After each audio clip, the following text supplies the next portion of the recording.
ለመሆኑ አንተ ማን ነህ? ይህ ጥያቄ ቀላል ሊመስልህ ይችላል።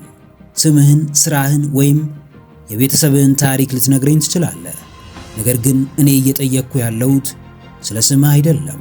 እኔ እየጠየቅኩ ያለሁት ሰዎች በሌሉበት ጭብጨባ በራቀበትና ብቻህን በሆንክበት ሰዓት ስለሚሰማህ ማንነት ነው። አንተ ለሰዎች ስትል ራስህን ስንት ጊዜ ክደሃል? ስንት ጊዜስ ነው ክብርህን አሳልፈህ የሰጠኸው? ቆም ብለህ አስብ።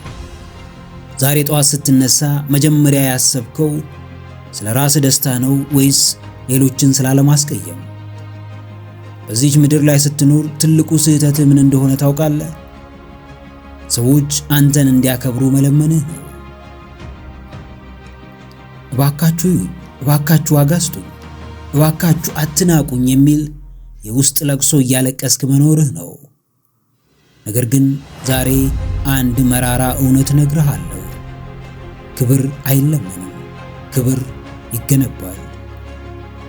በሕይወት ውስጥ በጣም የምትወደው ሰው አሳንሶ ሲያይ የሚሰማህን ህመም አውቀዋለሁ።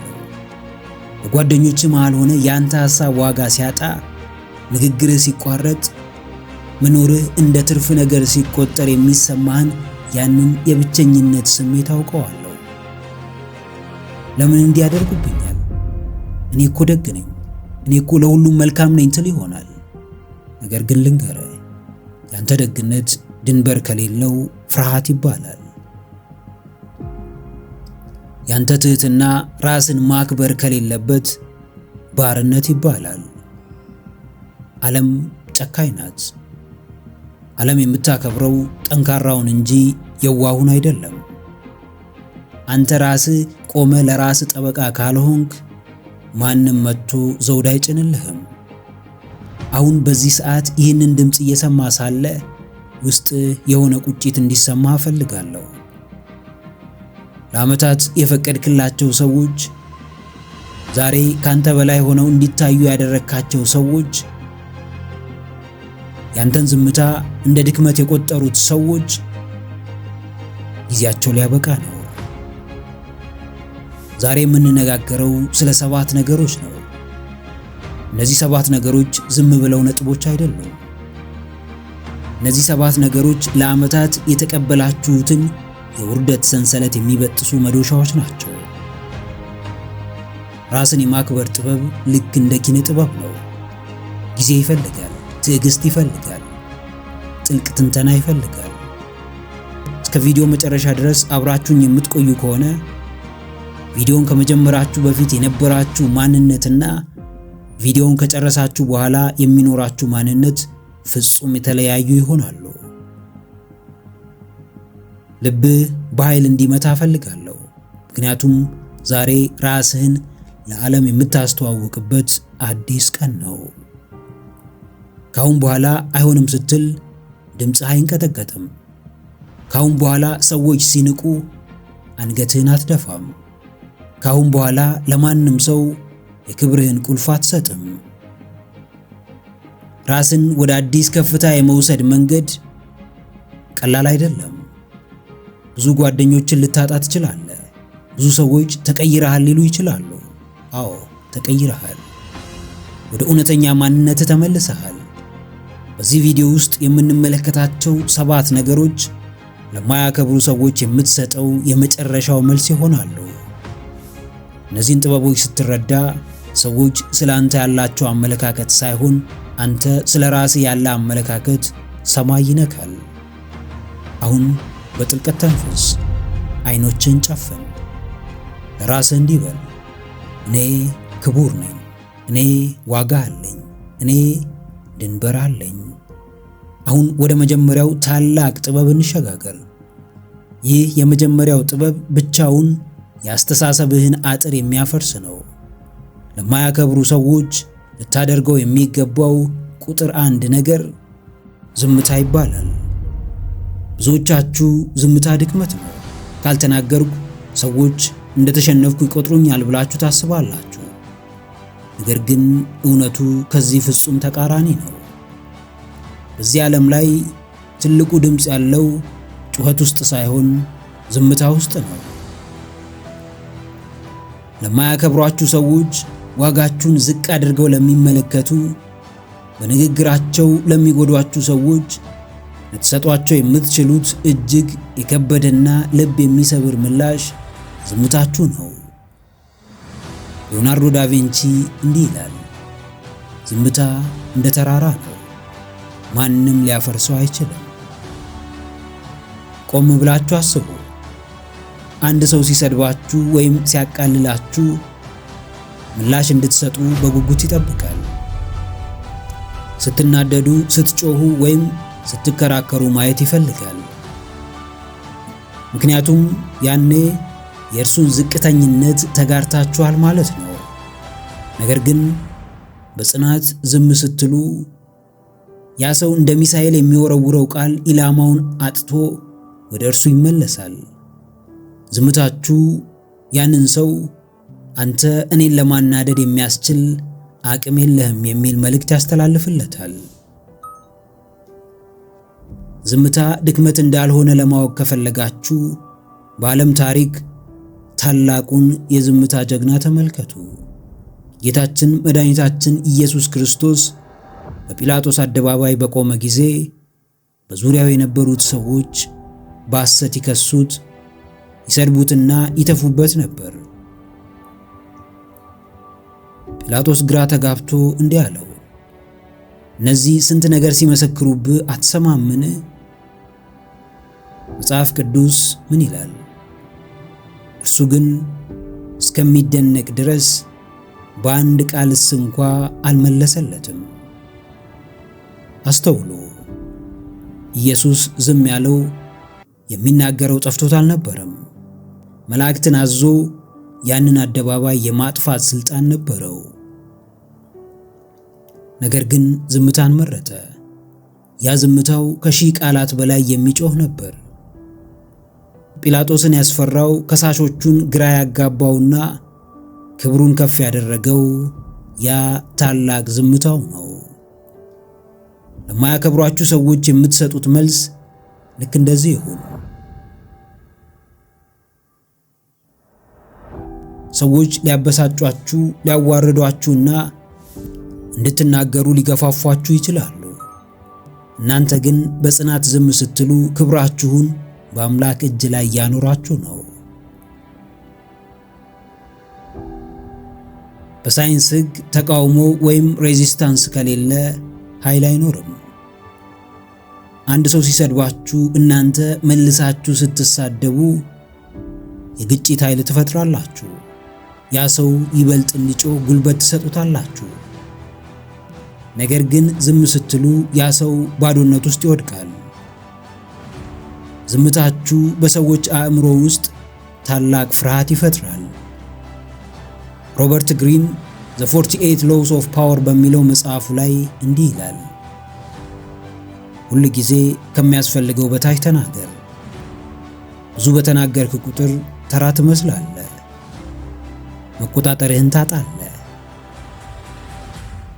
በዝምታ ስትታጀብ ግን ምስጢራዊና ኃይለኛ ትመስላለህ። ለማያከብሯችሁ ሰዎች የምትሰጡት መልስ ቃላት ሲሆን እናንተን የማንበብ አቅም ያገኛሉ። ዝም ስትሉ ግን እናንተን መረዳት ይሳናቸዋል።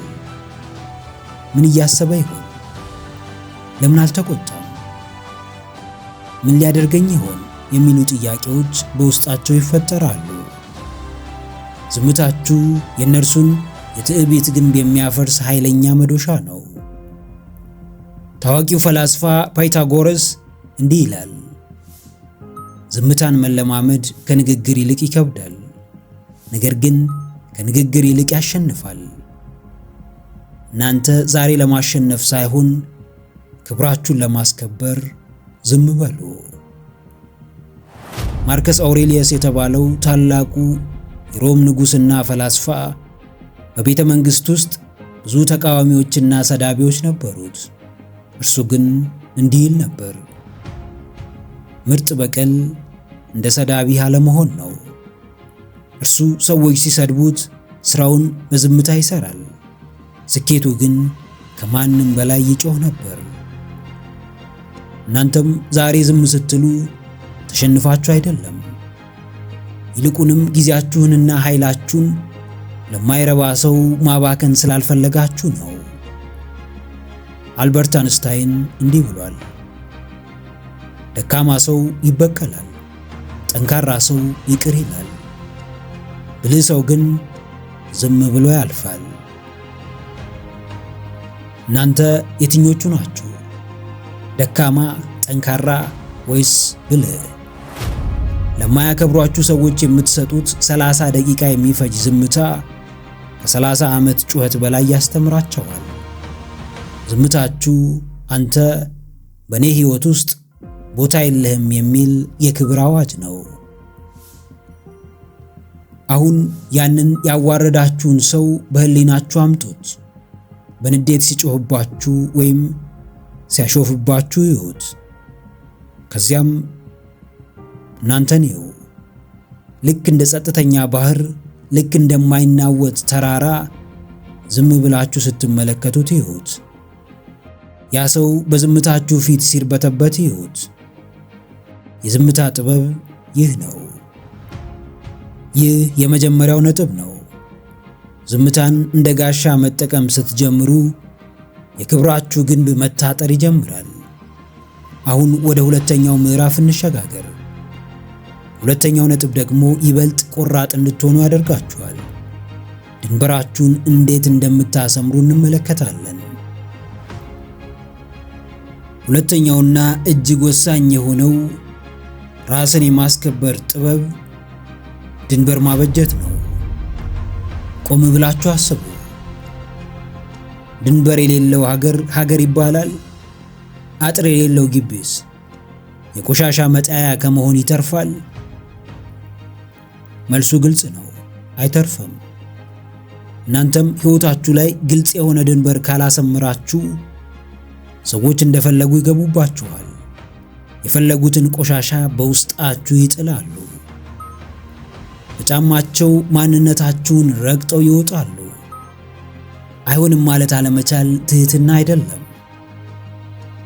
አይሆንም ማለት አለመቻል ለራሳችሁ የምትሰጡትን ዋጋ አሳልፎ ለሌሎች መስጠት ነው። ብዙዎቻችሁ ድንበር ካበጃችሁ ሰዎች ይከፉብኛል፣ ይርቁኛል ብላችሁ ትሰጋላችሁ። ነገር ግን እውነቱ ይኸው ነው። እናንተን የሚወዱ ሰዎች ድንበራችሁን ያከብራሉ።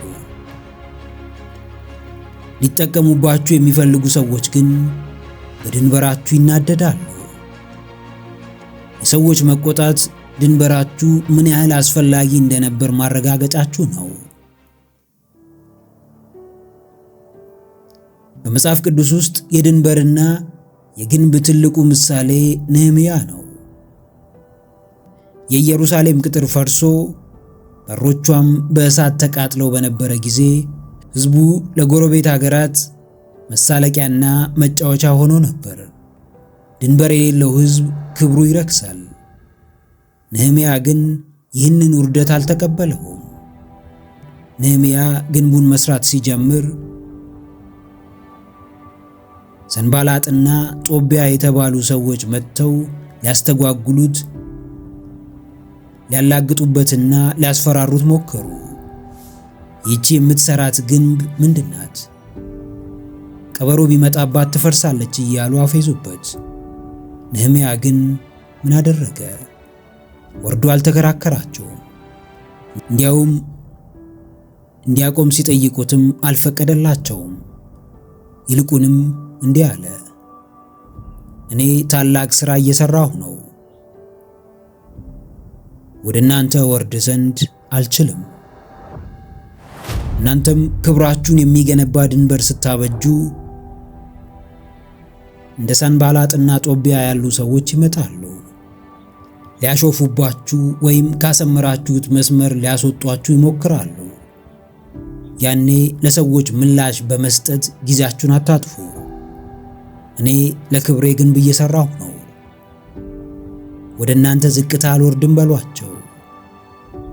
ድንበር ማለት ሰዎችን መጥላት ሳይሆን ውድ የሆነውን ማንነታችሁን የሚጠብቅ ቅጥር ነው። ታዋቂው ባለሀብት ዋረን ቡፌት እንዲህ ይላል፣ በስኬታማ ሰዎችና በጣም ስኬታማ በሆኑ ሰዎች መካከል ያለው ልዩነት በጣም ስኬታማ ሰዎች ለማንኛውም ነገር አይ ወይም ኖ ይላሉ።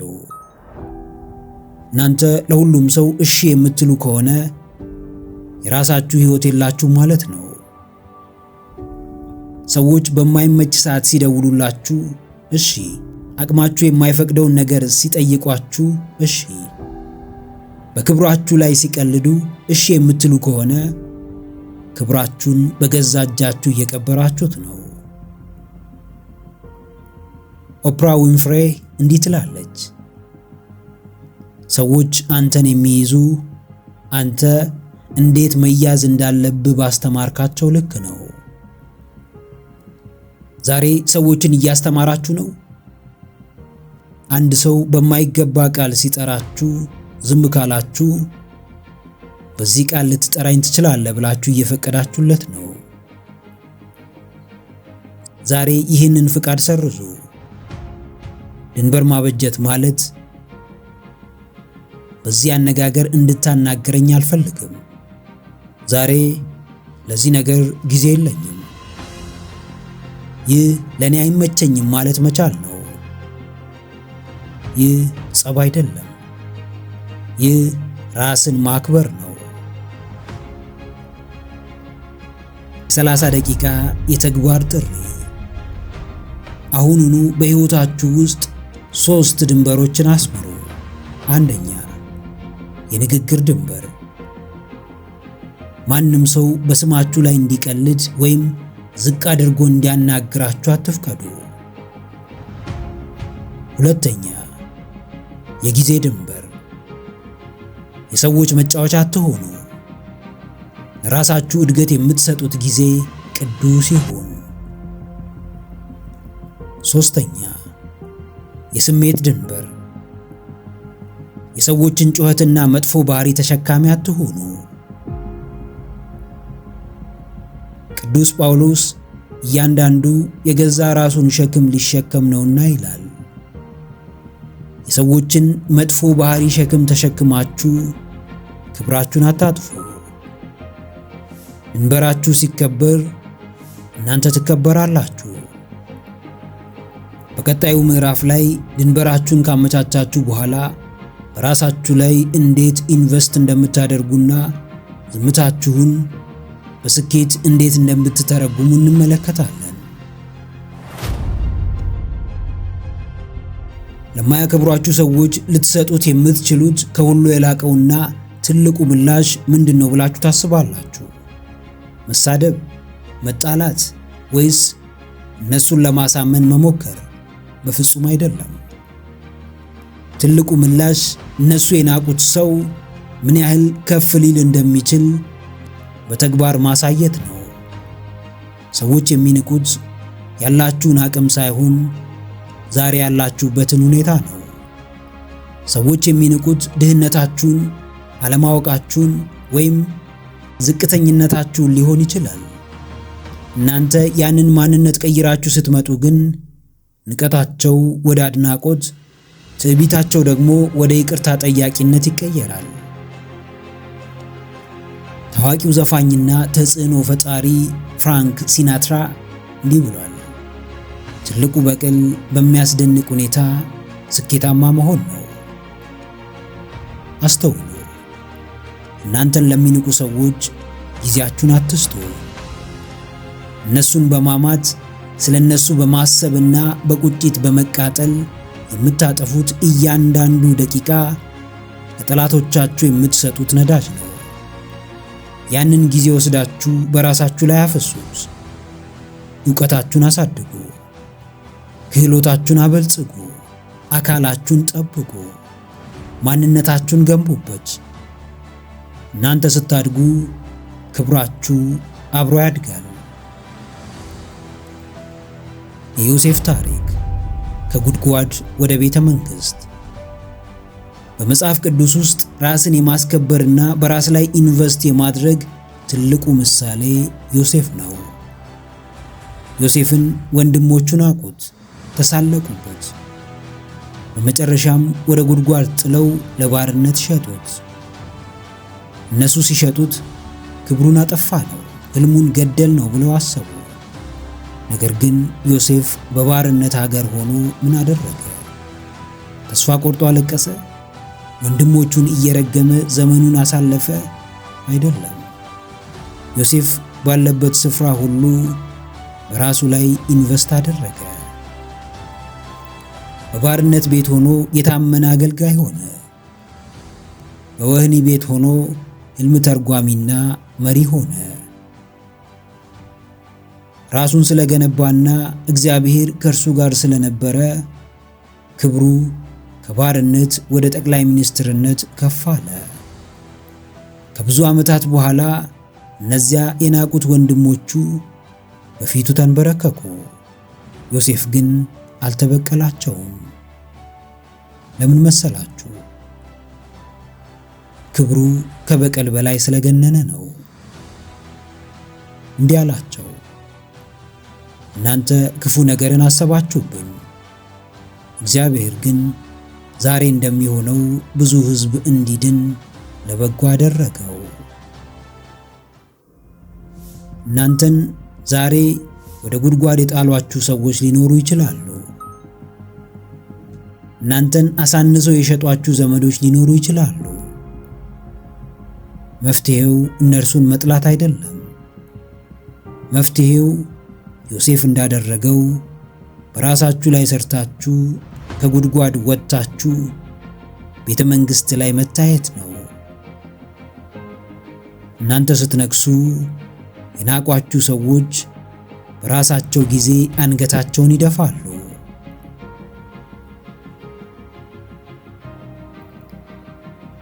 ቤንጃሚን ፍራንክሊን እንዲህ ብሏል፣ በእውቀት ላይ የሚደረግ ኢንቨስትመንት ሁል ጊዜ ከፍተኛውን ወለድ ያስገኛል። ሰዎች ለምን ይንቋችኋል? አንዳንዴ የምናደርገው ነገር ክብደት ስለሌለው ወይም የምንሰራው ሥራ ዋጋ ስለሌለው ሊሆን ይችላል። ዛሬ የምነግራችሁ መራራ እውነት ይሄው ነው። ባዶ በርሜል ይጮሃል፣ ግን ማንም አያከብረውም። እናንተ ውስጥ ግን ዕውቀት ሲሞላ፣ ክህሎት ሲኖር፣ ጥበብ ሲፈስ ሰዎች ሳያከብሯችሁ ሊያልፉ አይችሉም። እስቲ አስቡት። አንድ ጎበዝ ሐኪም፣ አንድ ድንቅ መሐንዲስ ወይም አንድ ጥበበኛ ገበሬ ስትሆኑ ሰዎች እናንተን መፈለጋቸው አይቀርም። ያኔ ንቀታቸው ወደ ፍላጎት ይለወጣል። ራስን ማክበር ማለት ዝም ብሎ አክብሩኝ ማለት አይደለም።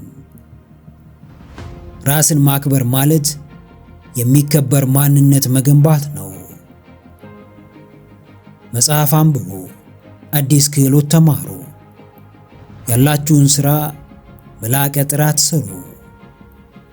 ለጤናችሁና ለቁመናችሁ ትኩረት ስጡ። እናንተ ለራሳችሁ ዋጋ ስትሰጡና ራሳችሁን ስታሳድጉ ሌላው ሰው እናንተን ዝቅ አድርጎ ለማየት ድፍረት ያጣል። ምክንያቱም የእናንተ ብርሃን የእነሱን ዓይን ይጋርደዋል። የውስጥ ቃል ኪዳን። ይህንን ቪዲዮ እያያችሁ ለራሳችሁ ቃል ግቡ። ከዛሬ ጀምሮ ለማያከብሯችሁ ሰዎች ምላሽ በመስጠት የምታጠፉትን ጉልበት ወደ ራሳችሁ ግንባታ ዙሩት። ጂም ሮን የተባለው ታዋቂ አነቃቂ ንግግር አቅራቢ እንዲህ ይላል፣ በስራህ ላይ ከምትሰራው በላይ በራስ ላይ ጠንክረህ ስራ። በስራህ ላይ ከሰራህ መተዳደሪያ ታገኛለህ። በራስ ላይ ከሰራህ ግን ሀብትና ክብርን ታገኛለህ። እናንተ የአምላክ ድንቅ ሥራዎች ናችሁ። ያላችሁበት ሁኔታ ማንነታችሁን አይገልጸውም። ዛሬ ዝቅ ብላችሁ ይሆናል። ዛሬ ተንቃችሁ ይሆናል። ነገር ግን ይህ ዝቅታችሁ ለከፍተኛ ዝላይ ማስፈንጠሪያችሁ ነው። በቀጣይ ምዕራፍ ላይ ደግሞ ይበልጥ ጠንከር ያለ ነጥብ እናያለን። ከመገኘት ይልቅ መራቅን መምረጥ። ከመጠን በላይ አለው ማለት እንዴት ዋጋችሁን እንደሚያረክስና መራቅ ደግሞ እንዴት ክብራችሁን እንደሚመልስ በጥልቀት እንመረምራለን። ከመገኘት ይልቅ መራቅን ምረጡ። የናፍቆትና የክብር ጥበብ። አንድ እውነት ልንገራችሁ፣ በጣም በረከሰ ስፍራ ሁሉ በጣም ብዙ ሰው አለ። በአንጻሩ ደግሞ ውድ የሆኑ ነገሮች ሁሉ በቀላሉ አይገኙም። አልማዝን ለማግኘት መቆፈር፣ ወርቅን ለማግኘት መባከን ይኖርባችኋል። እናንተስ ለማንኛውም ሰው በማንኛውም ሰዓትና በማንኛውም ቦታ በቀላሉ የምትገኙ አትሆኑ። ሰዎች እናንተን ማክበር የሚያቆሙት ሁል ጊዜ አለው ስትሏቸው ነው። ስልካቸውን ወዲያውኑ ስታነሱ፣ በጠሯችሁ ቦታ ሁሉ ቀድማችሁ ስትገኙና ሁል ጊዜ ለሰዎች ክፍት ስትሆኑ ዋጋችሁ ልክ እንደ አየር ይሆናል። አየር ለሰው ልጅ እጅግ አስፈላጊ ነው። ነገር ግን በነፃና በየቦታው ስለሚገኝ ማንም አያመሰግነውም፣ ማንም ክብር አይሰጠውም። ታዋቂው የፖለቲካ ሳይንስና ጸሐፊ ኒኮሎ ማኪያቬሊ እንዲህ ይላል፣ ከመጠን በላይ መገኘት ንቀትን ይወልዳል። እናንተን ለማያከብሯችሁ ሰዎች ልትሰጧቸው የምትችሉት ትልቁ ቅጣት እናንተን የማግኘት መብታቸውን መንፈግ ነው። መራቅ ማለት መሸሽ አይደለም። መራቅ ማለት ዋጋችሁን እንዲረዱ እድል መስጠት ነው። በዓለም ታሪክ ከመገኘት ይልቅ መራቅን እንደ ትልቅ የክብር መሳሪያ የተጠቀመበትን ሰው ታሪክ ልንገራችሁ። ታላቁ የፈረንሳይ መሪ ናፖሊዮን ቦናፓርት በወጣትነቱና በዝናው ጫፍ ላይ በነበረበት ወቅት አንድ አስደናቂ መመሪያ ነበረው። እርሱም ብዙ የታየ ሰው ብዙ አይከበርም የሚል ነበር። ናፖሊዮን በፓሪስ ጎዳናዎች ላይ ሁል ጊዜ አይታይም ነበር። ሰዎች በጉጉት እንዲጠብቁት እንጂ በየቀኑ በማየት እንዲሰለቹት አይፈልግም ነበር። አንድ ጊዜ እንዲህ ብሎ ነበር፣ በፓሪስ ውስጥ ለረጅም ጊዜ ዝም ብዬ ከቆየው ክብሬ ይጠፋል። በዚች ከተማ ውስጥ ማንኛውም ነገር በፍጥነት ይረሳል። ስለዚህ ሰዎች የእኔን መገኘት እንዲናፍቁ መራቅ አለብኝ። ናፖሊዮን ከመጠን በላይ መገኘት ወይም ኦቨር ኤክስፖዠር ዋጋን እንደሚያረክስ ጠንቅቆ ያውቅ ነበር። በጦር ሜዳ ላይ እንኳን ሳይቀር ወታደሮቹ ሁል ጊዜ እንዲያዩት አይፈቅድም ነበር። በትክክለኛው ሰዓትና በትክክለኛው ቦታ ላይ ብቻ ብቅ ይላል።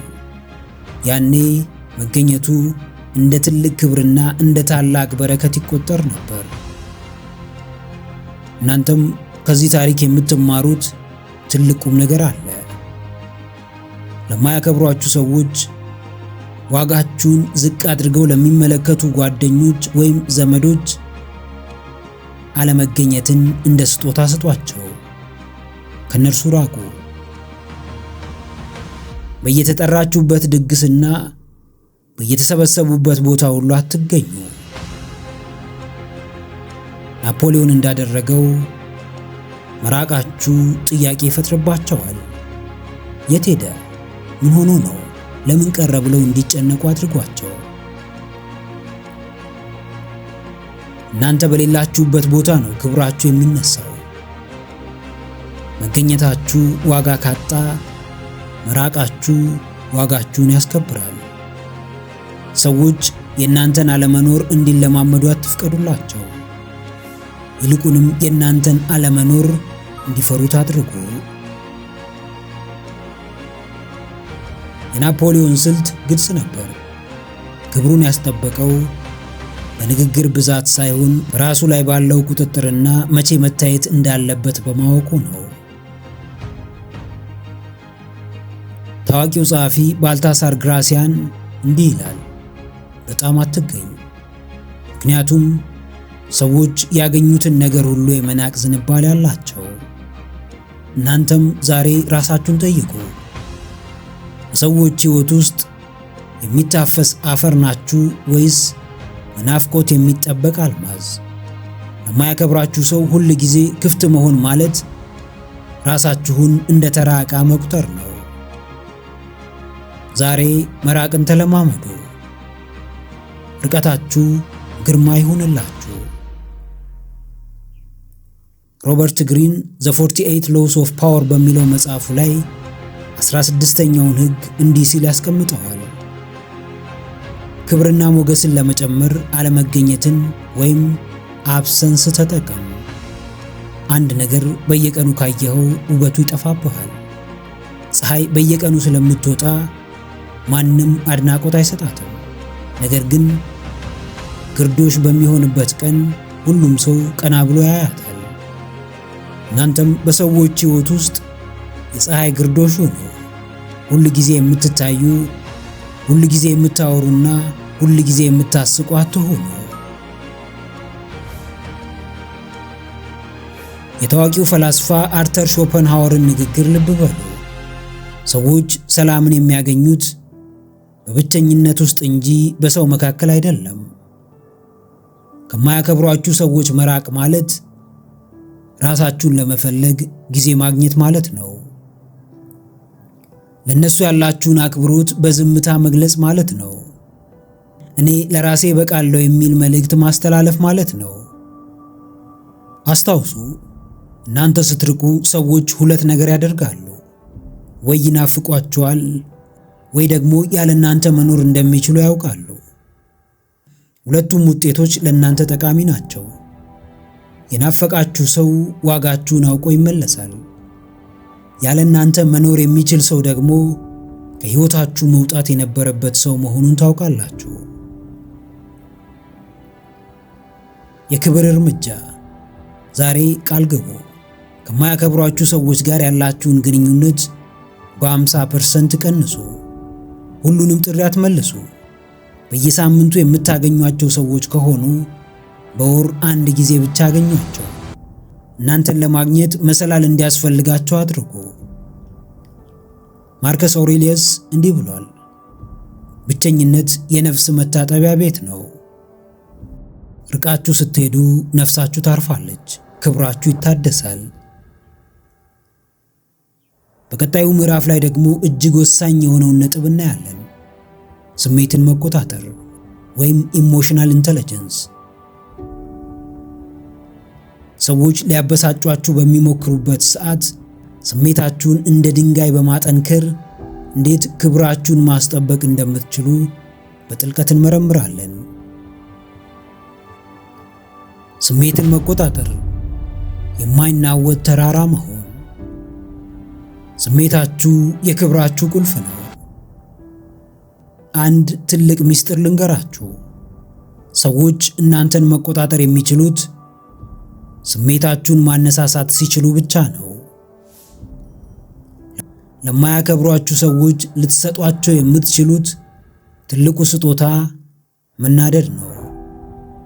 ስትናደዱ፣ ስትጮሁ ወይም ስታለቅሱ ያ ሰው በእናንተ ላይ ስልጣን እንዳለው አረጋገጣችሁለት ማለት ነው። ስሜታችሁ እንደ ርስት ነው። ቁልፉን ለማንም አትስጡ። አንድ ሰው ሲሰድባችሁ ወዲያውኑ መልሳችሁ የምትቆጡ ከሆነ እናንተ ያንን ሰው እያከበራችሁት ነው። ያንተ ንግግር እኔን የማናደድ አቅም አለው ብላችሁ ምስክርነት እየሰጣችሁ ነው። ራስን ማክበር ማለት ግን ልክ እንደ ተራራ መሆን ነው። ነፋስ ቢመታው፣ ዝናብ ቢዘንብበት ተራራው አይንቀሳቀስም። ታዋቂው ፈላስፋ ኤፒክቲተስ እንዲህ ይላል፣ ሊቆጣህ የሚችል ማንኛውም ሰው ያንተ ጌታ ይሆናል። እናንተ የራሳችሁ ጌታ መሆን ትፈልጋላችሁ ወይስ የሰዎች ባሪያ? ለማያከብሯችሁ ሰዎች የምትሰጡት ምላሽ ምንም አለመሰማት ወይም ኢንዲፍረንስ መሆን አለበት። ይህ ከዝምታም በላይ የሚከብድ ከንግግርም በላይ የሚያሸንፍ ጥበብ ነው። የኢዮብ ታሪክ በፈተና መሃል ያለ ጽናት። በመጽሐፍ ቅዱስ ውስጥ ስሜትን የመቆጣጠርና የመጽናት ታላቁ ምሳሌ ጻድቁ ኢዮብ ነው። ኢዮብ በአንድ ቀን ውስጥ ሀብቱን፣ ልጆቹንና ጤናውን አጣ። በዙሪያው የነበሩት ሰዎች ሚስቱ ሳይቀሩ አምላክን ስደብና ሙት እያሉ ይዘብቱበትና በስሜቱ ላይ ይጫወቱ ነበር። ጓደኞቹ መጥተው በደለኛ ስለሆንክ ነው ይህ ሁሉ የመጣው እያሉ በንግግራቸው ይወጉት ነበር። ነገር ግን ኢዮብ ምን አደረገ? በንዴት ጮኸ? ለሰዎች መለሰ? አይደለም። ኢዮብ ስሜቱን ተቆጣጥሮ እንዲህ አለ፣ እግዚአብሔር ሰጠ፣ እግዚአብሔር ነሳ፣ የእግዚአብሔር ስም የተባረከ ይሁን። ኢዮብን ያሸነፈው ሰይጣን ሳይሆን ኢዮብ ለስሜቱ አለመሸነፉ ነው። እናንተም በሕይወታችሁ ውስጥ የኢዮብ ጓደኞች ሊገጥሟችሁ ይችላሉ።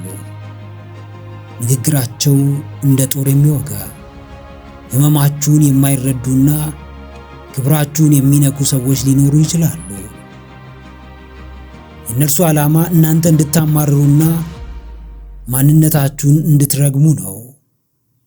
እናንተ ግን እንደ ኢዮብ በጽናት ስትቆሙ ክብራችሁ በአምላክ ፊት ከፍ ይላል፣ በሰዎችም ፊት የማይነካ ግርማ ይሆናል። የማርከስ ኦሬሊየስ የጥንካሬ ፍልስፍና። ታላቁ የሮማ ንጉሥ ማርከስ ኦሬሊየስ በየቀኑ ጠዋት ሲነሳ ለራሱ እንዲህ ይል ነበር፣ ዛሬ የምገናኛቸው ሰዎች አድመኞች፣ ባለጌዎች፣ ከዳተኞችና ቀናተኞች ሊሆኑ ይችላሉ። ይህ የሆነው ግን የእውነትንና የውበትን ተፈጥሮ ስላላወቁ ነው። እኔ ግን የእውነትን ተፈጥሮ ስላወቅሁ በእነርሱ ክፋት ልረክስ ወይም ልቆጣ አይገባኝም። ራስን የማስከበር ጥበብ ይህ ነው። ሰዎች መጥፎ ስለሆኑ እናንተ መጥፎ መሆን የለባችሁም። አንድ ሰው ሲሰድባችሁ ያ ሰውዬ የታመመ ነፍስ አለው ብላችሁ እዘኑለት እንጂ አትቆጡት። ስትቆጡ በሽታውን ራሳችሁ ላይ ያጋባችሁ ማለት ነው። ቡድሃ እንዲህ ይላል፣ ንዴት ማለት ሌላውን ሰው ለመግደል አስበ አንተ ራስህ የምትጠጣው መርዝ ነው። ለማያከብሯችሁ ሰዎች ስትሉ ለምን መርዝ ትጠጣላችሁ? ዛሬ ስሜታችሁን የመግዛት ስልጣን ተረከቡ። ሰዎች በሚፈልጉት ሰዓት የሚያስጨንቋችሁ፣ ሰዎች በሚፈልጉት ሰዓት የሚያስጮኋችሁ አሻንጉሊት አትሆኑ። ስሜታችሁ ሲረጋ ክብራችሁ ይነግሳል። ዛሬ አንድ ልምምድ እንድታደርጉ ፈልጋለሁ። በሚቀጥለው ጊዜ አንድ ሰው ሲያናድዳችሁ ምላሽ ከመስጠታችሁ በፊት ለ10 ሰከንድ በጥልቀት ተንፍሱ። በዚያች 10 ሰከንድ ውስጥ ራሳችሁ እንዲህ በሉ፣ የኔ ክብር በዚህ ሰው ምላስ ላይ አልተንጠለጠለም። ፈገግ በሉና ጥላችሁት ሂዱ። የእናንተ ፈገግታ ለማያከብሯችሁ ሰዎች ትልቁ ግራ መጋባት ነው። እንዴት አልተናደደም ብለው እንዲጨነቁ አድርጓቸው። እናንተ ሰላማችሁን ስትጠብቁ ክብራችሁን ጠብቃችኋል። በቀጣዩ ምዕራፍ ላይ እጅግ ወሳኝ የሆነውን ነጥብ እናያለን።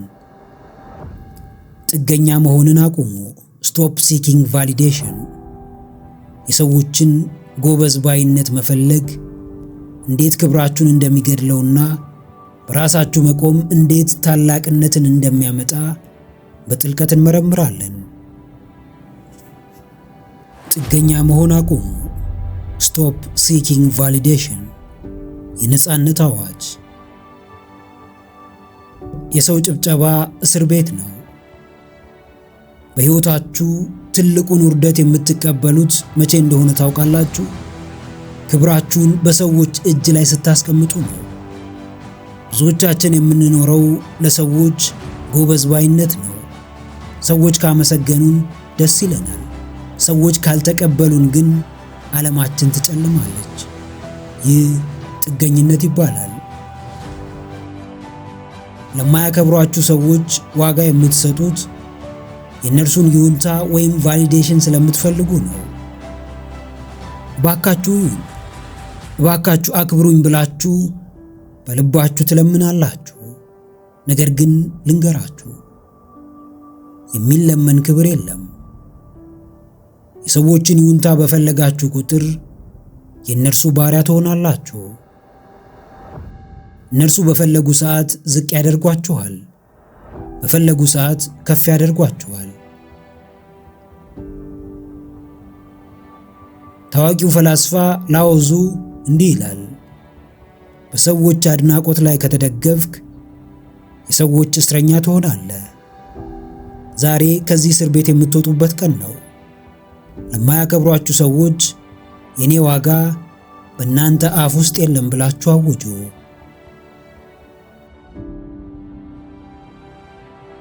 የአልበርት አንስታይን ታሪክ።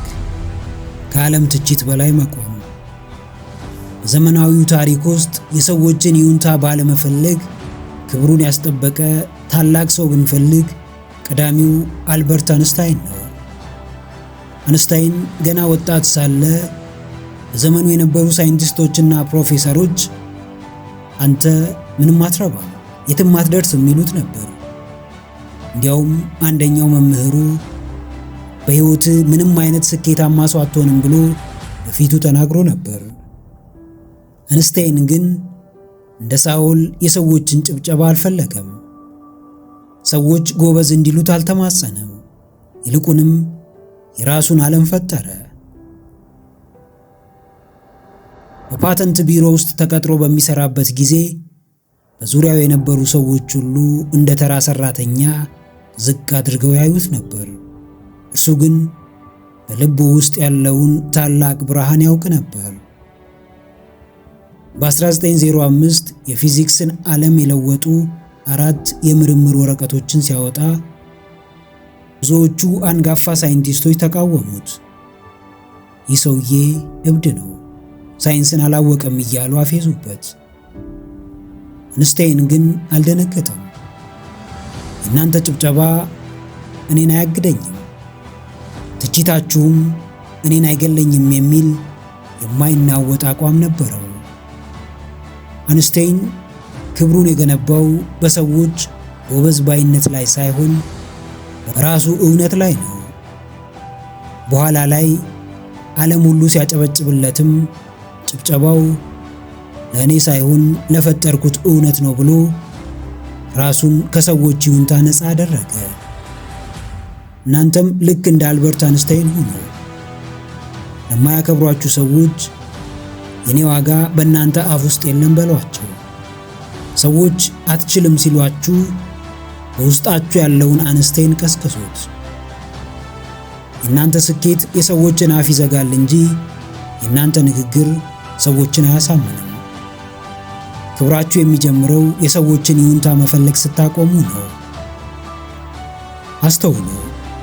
አንስታይን ትልቅ የሆነው በጭንቅላቱ ብቻ ሳይሆን በልቡ ነፃነትም ጭምር ነው።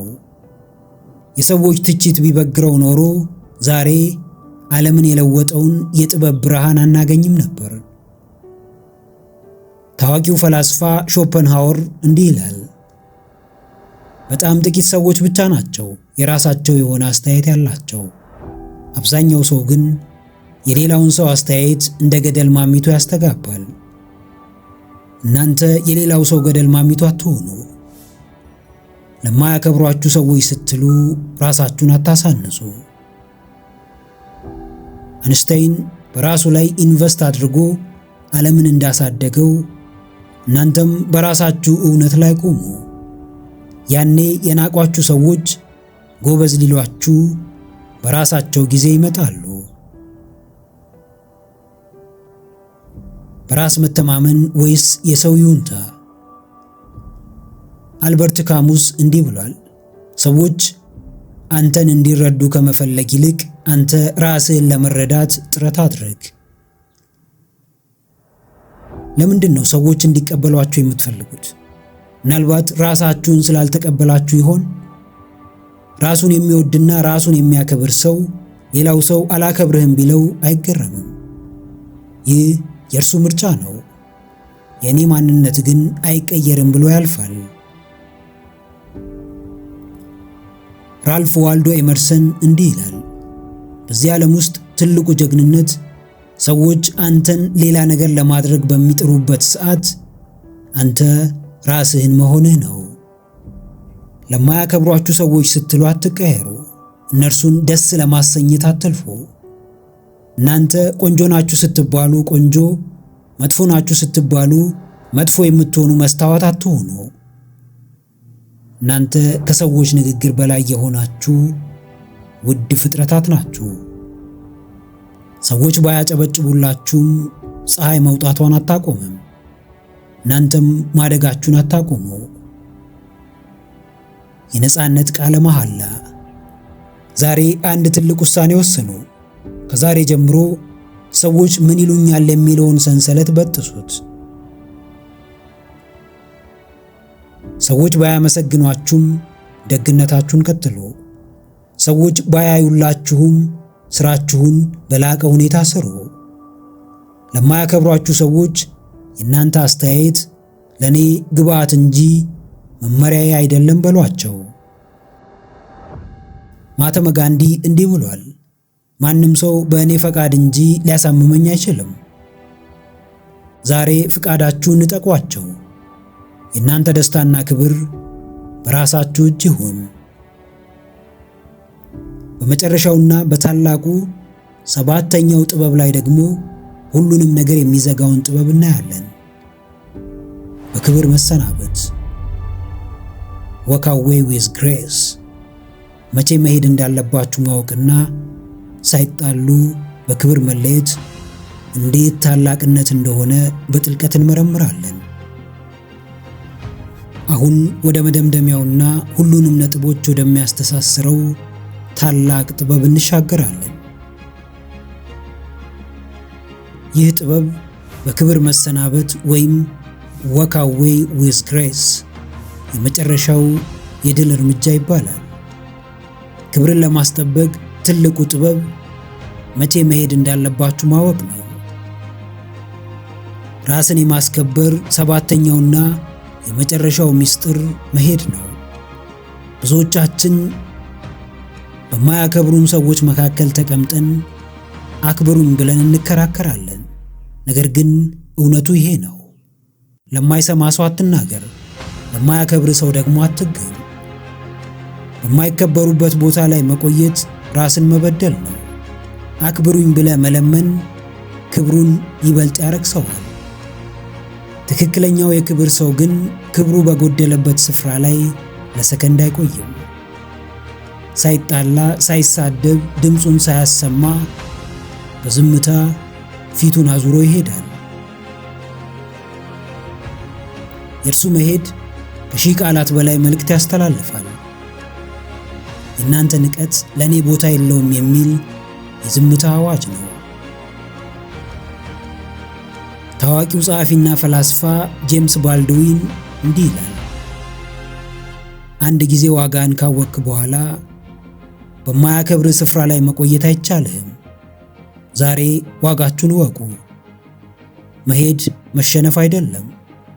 መሄድ ማለት ለተሻለ ስፍራና ለተሻለ ክብር ራስን ማዘጋጀት ነው። የአብርሃምና የሎጥ ታሪክ።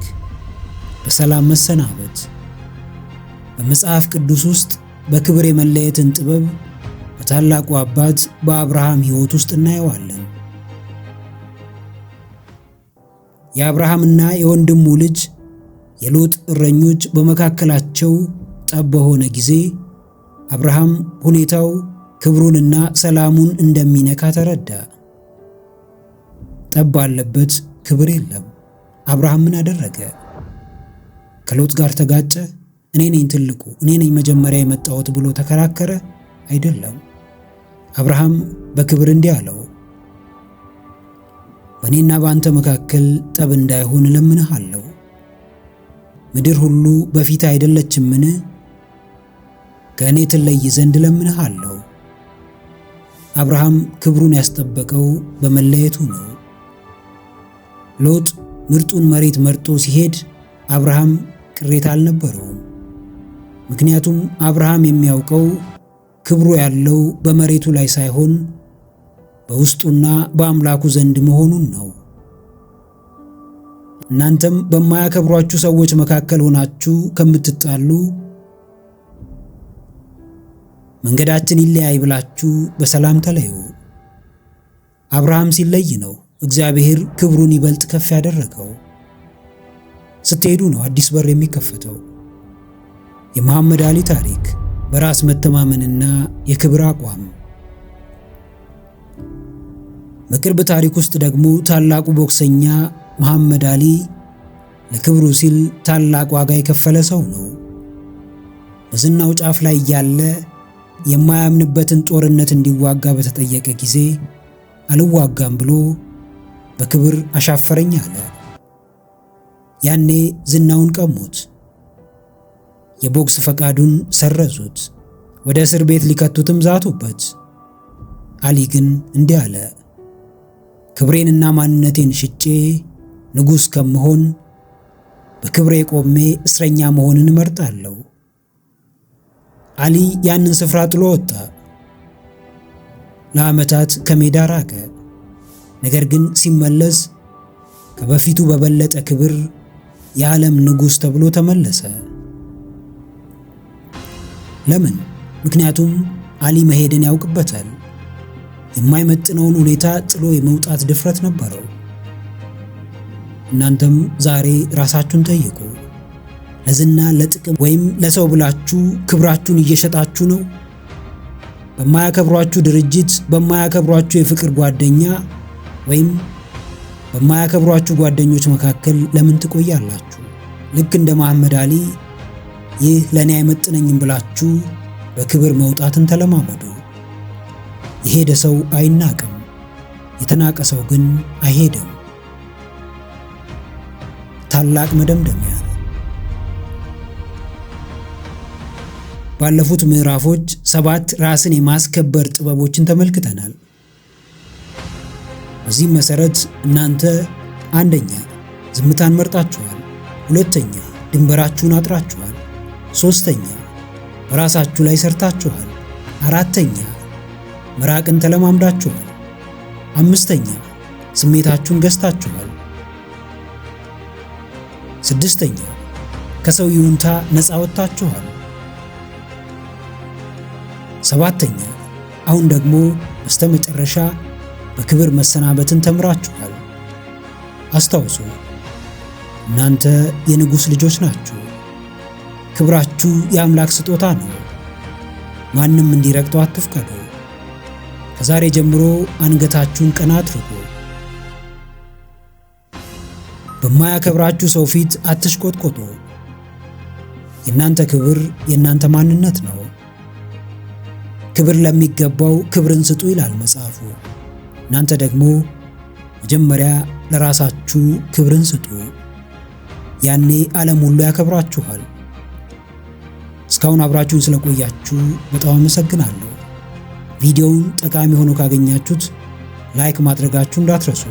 እንዲሁም ይጠቅማቸዋል ብላችሁ ለምታስቧቸው ለጓደኞቻችሁ፣ ለወዳጆቻችሁ ሼር አድርጉላቸው። በዚህ ቪዲዮ ያነሳናቸውን ጥበቦች ከተጠቀማችሁ በእርግጠኝነት ሕይወታችሁ ይቀየራል። ከቪዲዮ የተማራችሁትንና ወደፊት ለመተግበር ያሰባችሁትን ነጥብ ኮሜንት አድርጉልኝ፣ አነበዋለሁ። ለቻናሉ አዲስ የሆናችሁ ቤተሰቦች ቻናሉን ሰብስክራይብ በማድረግና የደወል ምልክቱን በመጫን ቤተሰብ መሆን ትችላላችሁ። ስለነበረን ጊዜ ሁሉ በጣም አመሰግናለሁ። በቀጣይ ቪዲዮ በአዲስ ሐሳብ እስክንገናኝ በያላችሁበት ሰላማችሁ ይብዛ።